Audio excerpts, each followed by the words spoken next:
Hello दोस्तों, welcome back to the channel. उम्मीद करती हूँ आप लोग बहुत अच्छे होंगे। 3 दिन हो गए हैं हमें कनाडा वापस आए हुए, और दुनिया में कहीं पे भी चले जाओ घर वापस आके अच्छा ही लगता है।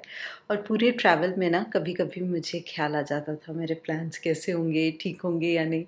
और आते ही जब मैंने इनको देखा इतनी ज़्यादा खुशी हुई। मैं इनको जिस तरह से छोड़ के गई थी ये बिल्कुल वैसे ही थे, happy and healthy. Thanks to our friends, उन्होंने भी ठीक टाइम पे पानी दे दिया और वेदर भी ठंडा था तो इनको ज़्यादा पानी की ज़रूरत नहीं पड़ी। तो सारा कुछ परफेक्ट है और मैं धीरे धीरे इनको यहाँ से हटा रही हूँ क्योंकि 15-20 डेज़ के लिए ये सारे प्लान्स एक साथ थे। तो अगर एकदम से उनको अलग कर दो तो हो सकता है कि वो शॉक में चले जाते हैं, क्योंकि इन्वायरमेंट चेंज होता है ना प्लान्स का भी, तो उससे भी फ़र्क पड़ता है। इसलिए स्लोली स्लोली मूव कर रही हूँ। लाइक 2-3 प्लान्स मूव कर चुकी हूँ, फिर आज कुछ एक प्लान्स मूव करूँगी। तो ऐसे कर रहे हैं। और बाहर का वेदर बिल्कुल चेंज हो चुका है। जब मैं यहाँ से गई थी आप लोगों को दिखाया था बाहर कितना प्यारा फॉल कलर था, और अब स्नो हो चुकी है। फर्स्ट स्नो हमने मिस कर दी, हमारे पीछे से स्नो हुई और पता तो चल ही गया था हमें। और जब हम वापस आए तब भी ग्रास पे वाइट वाइट स्नो अभी भी थोड़ी बहुत जमी हुई है, और पीछे बिल्कुल बंजर बंजर हो चुका है, सारे पत्ते गिर चुके हैं। और आपने समर लुक देख लिया, फॉल लुक देख लिया, और अब आपको विंटर लुक भी देखने को मिलेगा। तो इस वीकेंड शायद फिर से स्नो होने वाला है। तो जो फर्स्ट स्नो होता है ना सीज़न का, 1-2 स्नो इनिशियली, वो बड़ा एक्साइटमेंट देता है। बच्चे भी वेट कर रहे हैं कि स्नो होगा, फिर हम स्नोफॉल देखेंगे और बाहर स्नो में प्ले करेंगे। ऐसे टेम्परेचर तो ऑलरेडी काफ़ी लो जा चुका है, लाइक -10 तक जा चुका है। आज शायद और भी ज़्यादा ठंड है, आने वाले वीक में और भी ज़्यादा ठंड होने वाली है। एनीवेज, ये तो पता ही है कि यहाँ का विंटर थोड़ा हार्ड होता ही है, तो इट्स ओके। चलते हैं। दिन की शुरुआत हो चुकी है, बच्चे स्कूल जा चुके हैं, अनुज ऑफिस के लिए बैठ चुके हैं, और मैं पी रही हूँ यहाँ पे गर्मा गर्म चाय, बट काली चाय। अनुज को बिना दूध वाली चाय आजकल पसंद आने लगी है, तो अब अलग अलग क्या ही बनाऊँ, तो मैंने भी यही पी ली।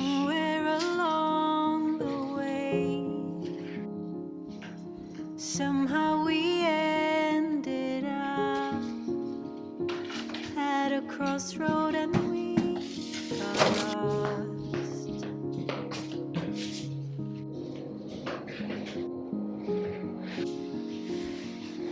Somewhere you chose to go left while I turned the other way. Okay, एक इंटरेस्टिंग फैक्ट। आप लोगों को पता है मैं घर पे ही दही जमाती हूँ, तो मेरे पास थोड़ी सी दही थी फ्रिज में। तो कल मैंने निकाला कि दही जमाती हूँ, बट उसको मैंने स्मेल किया तो अच्छी स्मेल नहीं आ रही थी, तो फिर मैंने वो यूज़ नहीं किया। और जब हम वापस आने के बाद ग्रोसरी शॉपिंग गए थे तो वॉलमार्ट से वैसे मैं दही लेके आ गई थी, क्योंकि दही हमें रोज़ ही खाने की आदत है, बच्चों को भी पसंद है और अच्छा भी होता है दही खाना।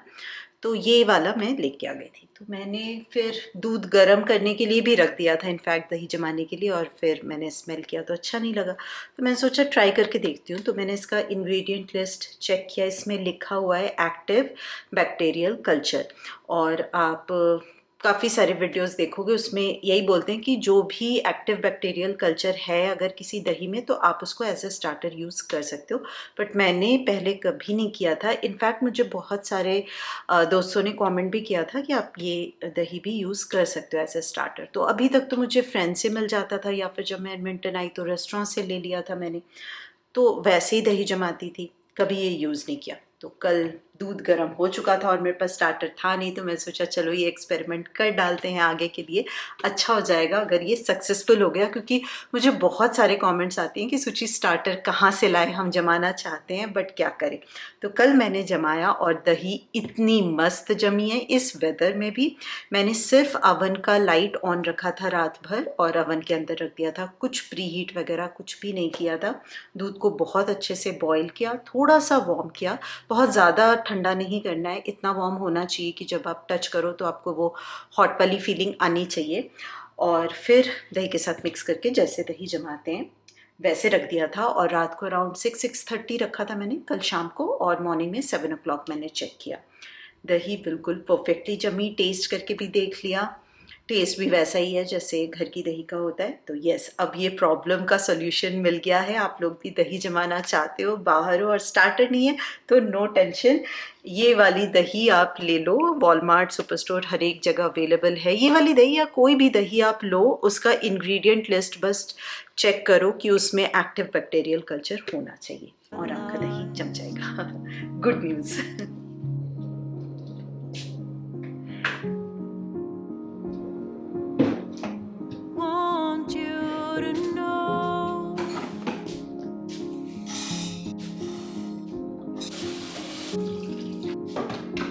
जब से हम इंडिया से आए ना, बिल्कुल सिंपल खाना बना रही हूँ मैं, क्योंकि वहाँ पे तो इतना ज़्यादा बाहर का खाना या फिर घर पे भी मसालेदार बन रहा है, स्पेशल बन रहा है, तो ये तो होता ही है। इसलिए वहीं से सोच के आए थे कि अभी ना यहाँ आके बाहर का तो बिल्कुल ही नहीं खाना है और घर पे भी बिल्कुल सिंपल खाना, दाल चावल टाइप्स। बच्चों को भी इनफैक्ट अच्छा लग रहा है कि सिंपल दाल चावल खाओ। तो मूंग मसूर की दाल बना रही हूँ, बॉईल होने के लिए रख दिया है, टमाटर और नमक हल्दी ऐड किया है। और कल वॉलमार्ट में ना बहुत अच्छी मेथी मिली, और विंटर्स में ना ऐसे साग खाने में बहुत ही अच्छा लगता है। वैसे तो हमेशा ही मिल जाता है यहाँ पे सारा कुछ, बट फिर भी जो सीजनल सब्जियाँ होती हैं, फ्रूट्स होते हैं, तो उस सीज़न में उसको खाने का ना अलग ही मज़ा होता है। तो इस टाइम पे साग, लाइक सरसों का साग या फिर मेथी के पराठे, ये सब कितना टेस्टी लगता है ना। बट आज मैं सिंपल आलू मेथी बनाने वाली हूँ। वैसे मेरा मन था कि मैं पराठे बना लूँ, तो अनुज ने बोला कि नहीं, आलू मेथी सब्ज़ी बना लो। हाँ चलो ठीक है, दाल चावल और आलू मेथी हो जाएगा, और रात के लिए भी आलू मेथी बच जाएगी थोड़ी सी, तो वो भी खा लेंगे। वैसे क्या होता है ना, पराठा बनाना मैं इसलिए प्रेफर करती हूँ कि बच्चे फिर खा लेते हैं, मेथी के पराठे खा लेते, बट आलू मेथी की सब्ज़ी नहीं खाते, तो वो फिर डांट वाट के खिलाना पड़ता है।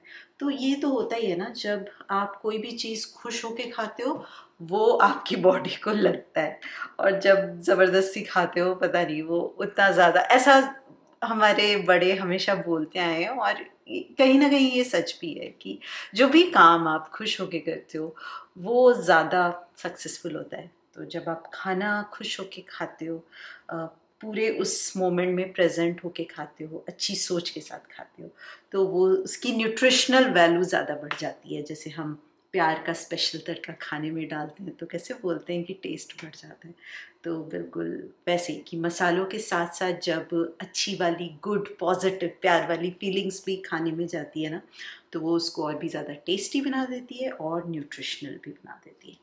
तो देखती हूँ, अगर थोड़ा सा मैं बचा लूँ तो आटा गूंद लूँगी कि एटलीस्ट बच्चों के लिए हो जाए, तो उनके लिए मेथी रोटी या मेथी पराठा हो जाएगा डिनर में, या फिर जब वो आएंगे अगर भूख लगेगी तो तब दे दूँगी।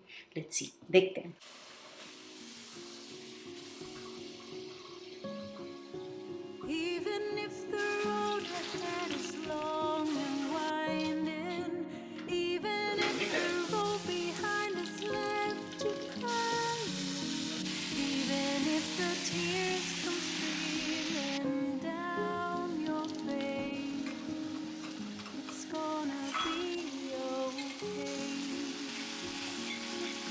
यहाँ पे थोड़ी सी आलू मेथी बना ली है और इसमें मैंने वड़ियाँ भी ऐड की हैं।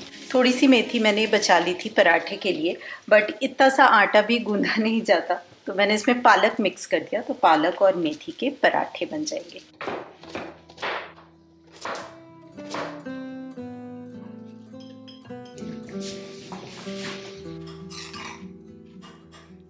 सुंदर सुंदर सैलड कट करके रेडी है, और रायता बना लिया है मैंने। बूंदी के रायते बनाए थे, बूंदी को थोड़ी देर के लिए गर्म पानी में सोख करके रख दिया था, तो वो सॉफ्ट सॉफ्ट हो जाते हैं, टेस्टी लगता है। तो मैंने ना कल पनीर बनाया था, तो लेफ़्ट ओवर है, तो लंच के लिए हम दाल चावल, पनीर की सब्ज़ी, सैलड और रायता हो जाएगा। और जो आलू मेथी बनाई है ना, वो मेरे और अनुज के लिए डिनर में हो जाएगा, और दाल तो है ही, और बच्चों के लिए हो जाएंगे मेथी और पालक के पराठे। तो डिनर तक सब कुछ सॉर्टेड है, क्योंकि आजकल बच्चे वैसे भी बहुत जल्दी सो जाते हैं जेट लैग के कारण ना, बट गुड थिंग कि स्कूल है तो वो एक्टिव रहते हैं, नहीं तो जेट लैग से जूझना बहुत ही ज़्यादा मुश्किल होता है। मेरा अभी तक नहीं सेट हुआ है। और इवनिंग में ना एप्पल स्टोर भी जाना है। जो मेरा लैपटॉप है ना, इसका मेमोरी कार्ड का स्लॉट ख़राब हो गया, बट गुड थिंग कि ज़्यादा पुराना नहीं है, ये 1 साल पुराना ही है, और मेरे पास एप्पल केयर है, जो एक्सटेंडेड वारंटी होती है ना एप्पल के प्रोडक्ट्स में, तो हमेशा लेना चाहिए एक्सटेंडेड वारंटी। तो वो अंडर वारंटी है तो हो जाएगा, बट हाँ कितना टाइम लगेगा आई डोंट नो। तो गुड थिंग डिनर रेडी है, तो शाम को जैसे ही हम घर आएंगे बच्चे खाएंगे और सो जाएंगे, क्योंकि शाम को उनको जगा के रखना बहुत ज़्यादा मुश्किल होता है। मतलब हम ही नहीं जाग पाते हैं, 7 साढ़े 7 बजे से ही ना नींद आना स्टार्ट हो जाती है, लाइक आंखें बंद हो जाती हैं। वैसे ये टाइम बहुत अच्छा है कि 7 o'clock तक डिनर करो और 8 साढ़े 8 9 बजे तक आप सो जाओ।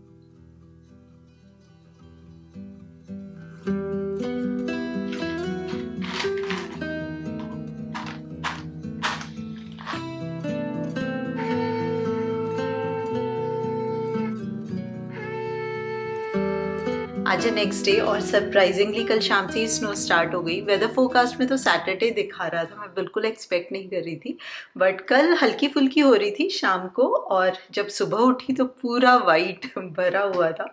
और मॉर्निंग में भी 1-2 घंटे हैवी स्नोफॉल हुई और पूरा जम गया है, वाइट वाइट बिल्कुल कॉटन रुइयाँ जैसे गिरती है ना वैसा सा लगता है।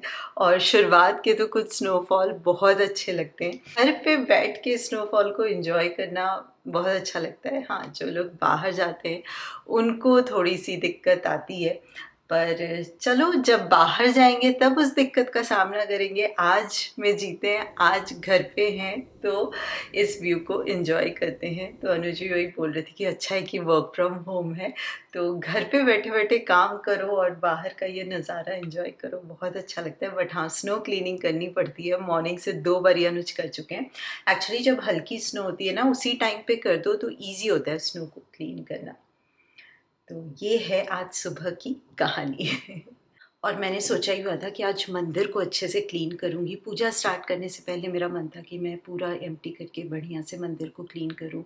सारे कपड़े चेंज कर दिए, दिया बाती कर ली, प्रसाद चढ़ाया, पूजा की, शंख बजाया। बहुत अच्छा लगता है मॉर्निंग में, वैसे भी घर इतना शांत होता है ना, तो काइंड ऑफ वो मेडिटेशन के जैसे वर्क करता है। तो मैं कोशिश करूँगी कि हर दिन मैं मॉर्निंग में नहा धो के अच्छे से पूजा करूँ, थोड़ा सा टाइम स्पिरिचुअली स्पेंड करूँ। हमारे मेंटल हेल्थ के लिए बहुत अच्छा होता है। हम फिज़िकल हेल्थ के लिए आए दिन बहुत कुछ करते हैं कि ये खाना चाहिए, नहीं खाना चाहिए, बट मेंटल हेल्थ के लिए भी काम करना बहुत ज़्यादा ज़रूरी है। और लाइफ के सिचुएशंस ना आपके थॉट प्रोसेस को, आपकी सोच को, आपके लाइफस्टाइल को बहुत ज़्यादा बदल देती है।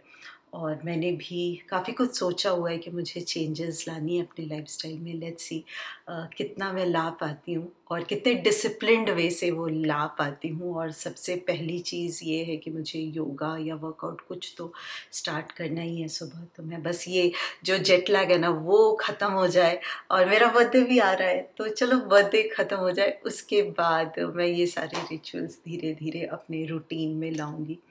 थोड़ा सा फ्रूट खाया जाए। और ब्लैक फ्राइडे सेल स्टार्ट हो गया है, मेरे बर्थडे के अराउंड ही आता है ब्लैक फ्राइडे सेल, बट इस बार ही मेरा कोई शॉपिंग का इरादा नहीं है, लाइक कोई बिग शॉपिंग का इरादा नहीं है, क्योंकि इंडिया से काफ़ी सारी शॉपिंग हुई है। और हाँ, मैं आप लोगों के साथ ज़रूर शेयर करूँगी। अभी मेरी अनपैकिंग ख़त्म नहीं हुई है, अभी तो मैं बहुत ज़्यादा कपड़े वॉश कर रही हूँ, लॉन्ड्री कर रही हूँ। वहाँ पे जितने भी कपड़े धोए भी थे ना वो सारा कुछ मिक्स हो गया है, तो जितना भी अलग अलग रख लो ना, लास्ट में पैकिंग और इतना हेक्टिक शेड्यूल भी था, इतना कम टाइम का, कि मैं अलग अलग उतना कर नहीं पाई। तो मैं सारा ही वॉश कर रही हूँ। नए कपड़े भी धोने हैं, बट पहले मैं आप लोगों को दिखा लूँगी, उसके बाद नए कपड़े धोऊंगी, क्योंकि उनको पहनने की अभी कोई जल्दबाजी नहीं है, क्योंकि सारे तो मैंने समर्स वाले लिए हैं ना, सूट कुर्ते एंड ऑल। विंटर्स के तो मैं कुछ भी वहाँ से नहीं लेती हूँ। ईशा ने लिए 1-2 हुडी, क्योंकि उतने फैशनेबल यहाँ पे नहीं मिलते, तो उसको काफ़ी अच्छा लगा। तो उसने लिए, बट मैंने अपना कुछ विंटर वेयर वहाँ से नहीं लिया। मुझे यहीं के विंटर वेयर ज़्यादा अच्छे लगते हैं और एप्ट लगते हैं, क्योंकि यहाँ के वेदर के अकॉर्डिंग होते हैं ना, इसलिए।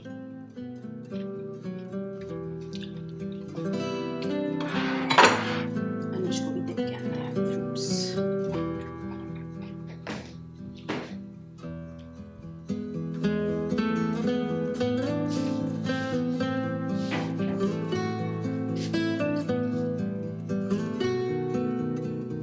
जब से वापस आई हूँ every day 1 load of laundry तो हो ही रही है। मैं एक टाइम पे लोड चलाती हूँ, ड्राई करती हूँ, फोल्ड करके जब जगह तक पहुँच जाते हैं ना कपड़े, तभी मैं सेकेंड राउंड चलाती हूँ, नहीं तो एक साथ बहुत ज़्यादा इकट्ठा हो जाते हैं।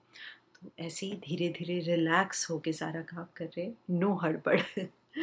तो चलिए दोस्तों, आज के इस ब्लॉग के लिए इतना ही। उम्मीद करती हूँ आप लोगों ने पसंद किया होगा। मैं आपसे मिलूंगी बहुत जल्दी, तब तक आप अपना खूब सारा ध्यान रखिए, खुश रहिए, keep smiling and as always keep making lots of wonderful memories.